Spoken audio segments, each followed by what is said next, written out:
Polling booth పోయి ఓటేద్దామంటే కాళ్ళు నొప్పులు. తాత తాత తాత ఎవడురా నువ్వా? ఎలక్షన్ లో నిలబడున్నా తాత. అందుకేనా ఈ ఓవర్ యాక్షన్? నిన్నే విధిగా చూడలేకపోతున్నా తాత. అయితే కళ్ళు మూసుకో.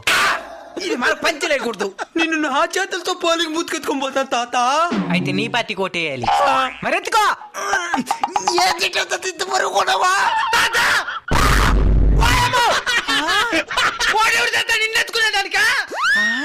నిన్ను నా భుజాల మీద నేను ఎత్తుకొని పోతాను తాత పోలింగ్ బూత్ కా.